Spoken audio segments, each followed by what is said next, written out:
Bonjour à tous. Aujourd'hui, nous allons parler des figures de style. Comme vous le constatez, les figures de style, c'est l'objet de notre chapitre d'aujourd'hui. À la fin de la leçon, vous devez être capable de, premièrement, identifier les figures de style contenues dans un texte sans vous tromper. Deuxièmement, employer les figures de style dans toutes les situations de communication sans difficulté. Pour bien mener ce cours, nous allons procéder selon le plan suivant.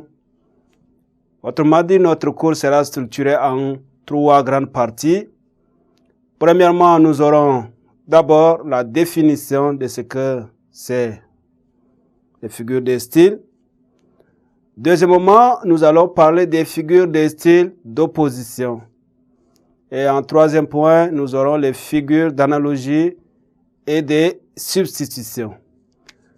Maintenant, nous allons passer à la définition. Qu'appelle-t-on figure de style?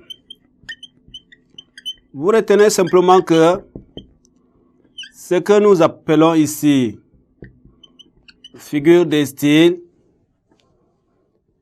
c'est simplement les procédés rhétoriques, les procédés d'expression par lesquels, en s'écartant de l'usage ordinaire et banal de la langue, un auteur cherche à attirer l'attention, à séduire, à émouvoir ou à convaincre ses lecteurs. En d'autres termes, c'est une manière de parler, d'exprimer pour attirer l'attention, pour paraître plus beau dans ce qu'on dit. Et pour cela, nous allons commencer par parler des figures d'opposition. Nous parlons des figures d'opposition.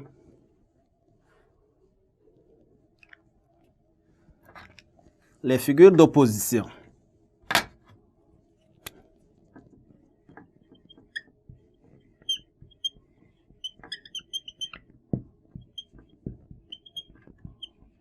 Il y a quelques figures que nous appelons les figures d'opposition.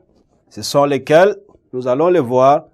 Premièrement, nous avons l'antithèse, ce qu'on appelle l'antithèse.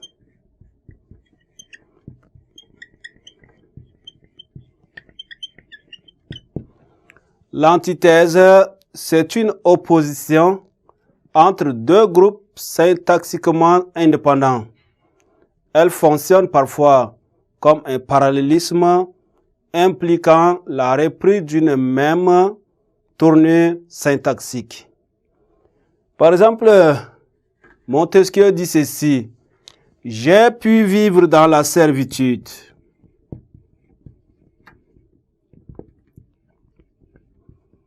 J'ai pu vivre dans la servitude.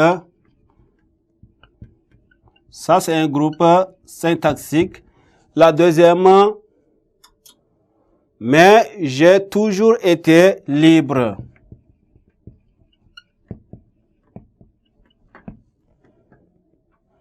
Mais j'ai toujours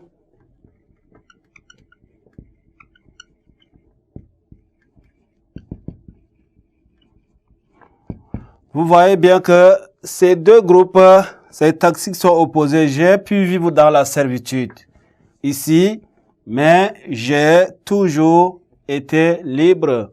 Il y a donc une opposition et nous appelons cela l'antithèse. Pour aujourd'hui, nous allons nous arrêter à ce niveau. Nous aurons à voir d'autres figures prochainement. Merci pour avoir suivi attentivement. Au revoir.